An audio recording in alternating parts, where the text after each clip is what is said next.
Assalamualaikum warahmatullahi wabarakatuh. Perkenalkan, saya Amar Nabil Fauzan dengan NIM 23091060006.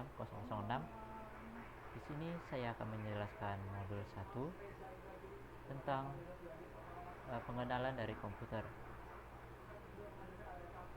Jadi di sini yang akan saya bahas, pertama ada definisi komputer, selanjutnya ada sistem komputer, kemudian ada struktur komputer.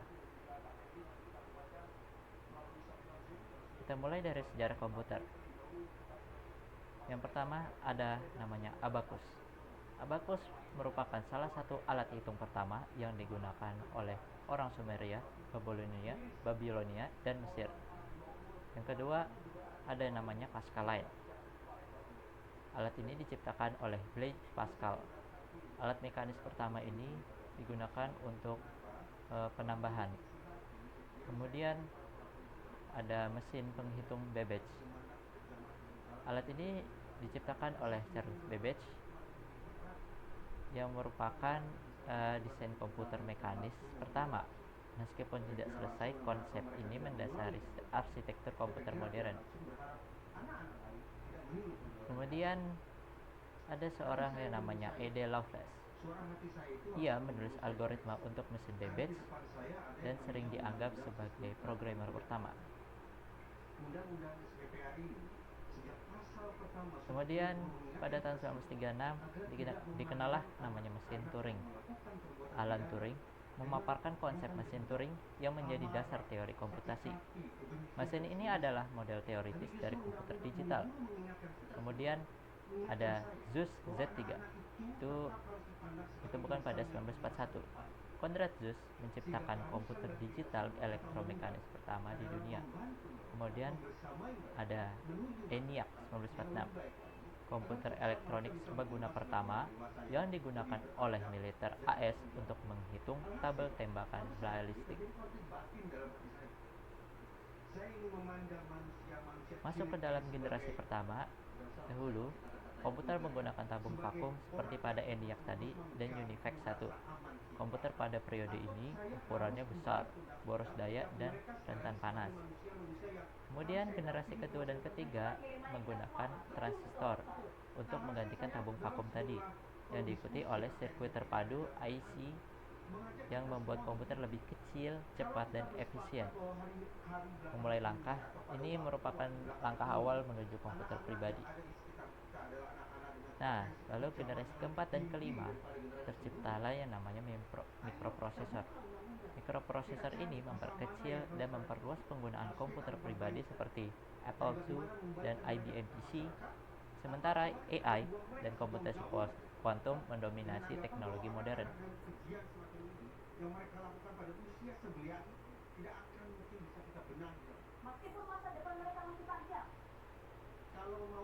Nah, selanjutnya arti dari kata komputer. Kata komputer berasal dari kata Latin computere yang berarti menghitung atau menghitung bersama. Istilah komputer digunakan untuk merujuk pada orang yang melakukan perhitungan matematis secara manual. Namun, seiring dengan perkembangan teknologi, istilah ini mulai merujuk pada mesin yang dirancang untuk melakukan perhitungan dan pemrosesan data secara otomatis.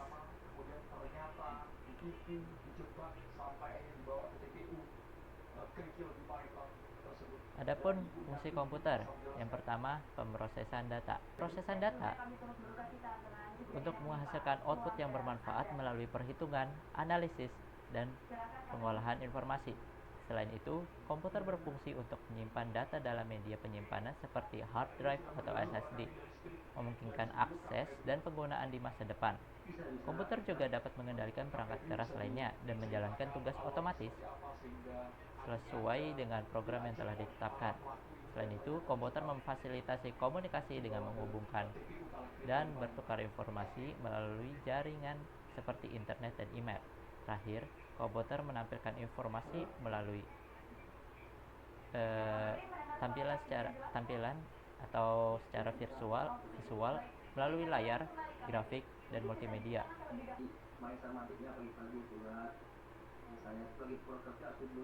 Selanjutnya, sistem komputer.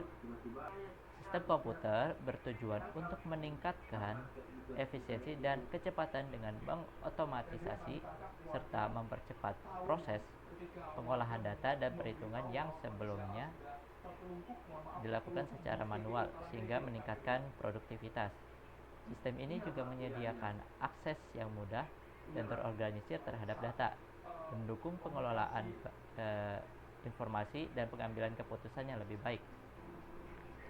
Selain itu, komputer memfasilitasi komunikasi cepat dan efektif melalui jaringan dan aplikasi, serta menyederhanakan tugas-tugas kompleks atau berulang seperti analisis data besar dan simulasi. Tak kalah penting, komputer mendukung kreativitas dan hiburan dengan menyediakan platform untuk kreasi grafis, multimedia, dan permainan komputer.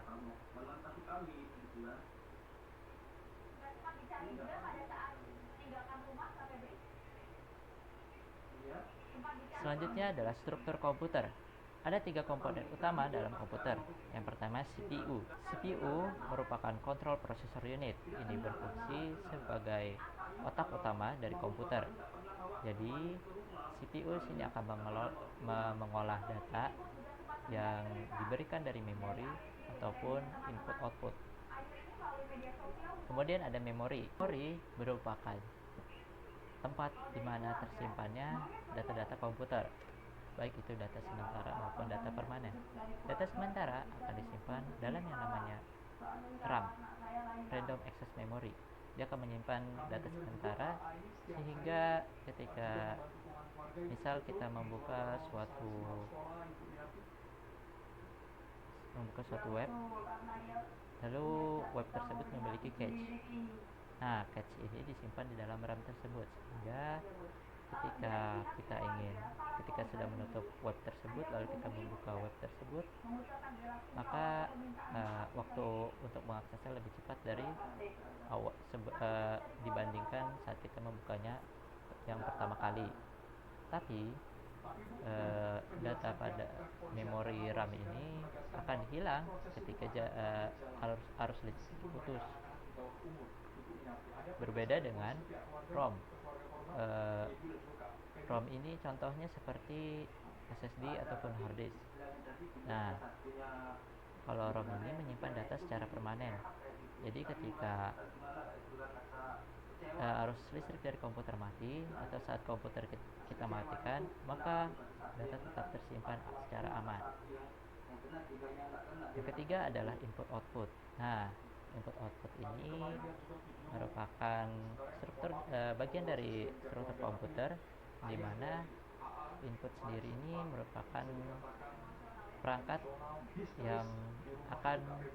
yang digunakan untuk memasukkan data, sedangkan output ini adalah perangkat yang nantinya akan mengeluarkan hasil datanya.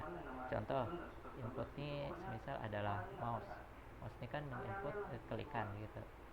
Nah, lalu kalau output itu contohnya adalah monitor, mana monitor akan memvisualisasikan geraknya tikus dari mouse itu. Nah, ketiga komponen ini bekerja sama untuk menjalankan, menyimpan, dan berinteraksi dengan data serta menjalankan berbagai aplikasi dan proses di komputer. Nah, untuk menghubungkan ketiga modul tersebut, maka dibutuhkan yang namanya bus. Nah, apa itu bus?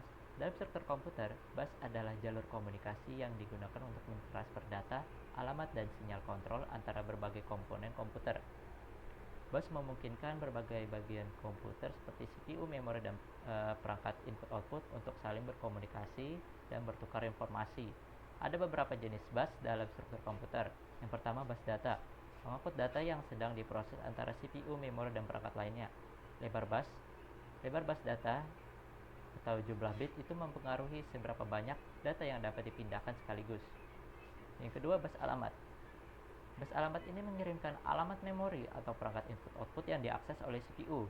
Bus alamat menentukan lokasi data yang akan dibaca atau ditulis. Yang ketiga adalah bus control. Mengirimkan sinyal kontrol yang mengatur operasi sistem adalah tugasnya.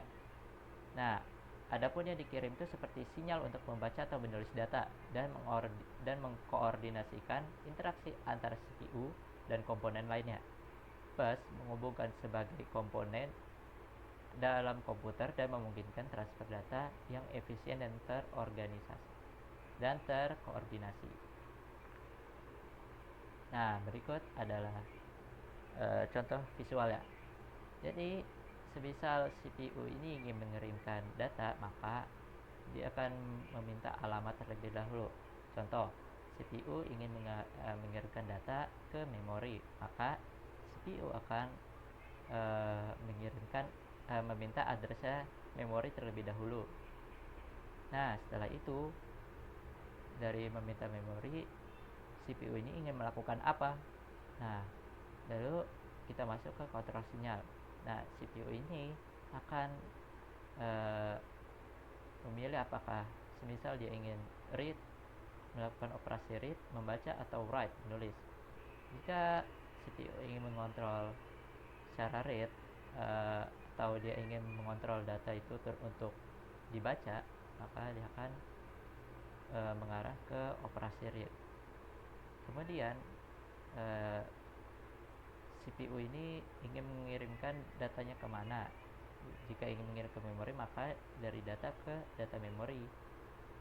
Nah, setelah itu diolah sama memori dan data tersebut kembalikan ke CPU, masuk menjadi instruksi dan juga menjadi data.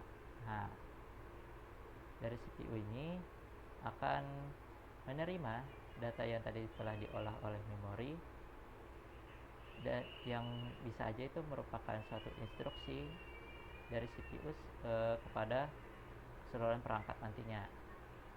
Ataupun misal data, ya berarti misal ada cache yang tersimpan di memori, maka ketika diberikan ke CPU akan memproses datanya lebih cepat, atau gini, CPU akan bekerja untuk membuka suatu web tadi menjadi lebih cepat. Nah, bagaimana jika di input output, semisal CPU ingin mengirimkan data atau ingin menuliskan data pada input output. Jadi yang pertama yang diminta adalah addressnya terlebih dahulu. Setelah itu akan meminta kontrol sinyalnya, dia ingin menulis atau membaca. Jika ingin menulis, maka dia akan ke write. Jika ingin membaca, dia akan ke read. Nah, setelah itu datanya lagi, dia ingin data tersebut itu masuknya kemana, internal atau eksternal. Semisal dari CPU ingin melakukan operasi write, berarti data tersebut akan diketik. Nah, jika diketik, misal keyboard, berarti kan menggunakan keyboard. Nah, keyboard itu termasuk eksternal data. Nah, dari eksternal data ini nanti diolah ketikan tersebut, masih kita ketik tadi ABC, nanti diolah di eksternal data sini, lalu ke sini, dan masuklah ke instruksi dan data. Nah, nanti dari sini tuh diolah outputnya tadi kan, outputnya ya di layar gitu, outputnya ketikan ABC tadi. Nah, yang terakhir tuh ada namanya interrupt sinyal. Interrupt sinyal ini berfungsi untuk memberikan sinyal kepada input output. Semisal yang tadi kita mengirim ngeprint, contohnya kita lagi ngeprint. Saat ngeprint kan nanti diproses tuh, lalu saat itu juga jika selesai, maka ada pemberitahuan kalau proses tersebut telah selesai. Atau kalau tidak salah namanya itu transferring acknowledge, memberi sinyal. Fungsinya itu untuk memberi sinyal ketika suatu proses telah selesai, atau ketika data tersebut sudah diolah, maka CPU akan memberikan sinyal kepada input output bahwa data tersebut sudah diterima atau sudah diolah, begitu. Sekian dari saya. Bila saya menjelaskannya kurang bagus, mohon dimaafkan. Saya akhiri. Assalamualaikum warahmatullahi wabarakatuh.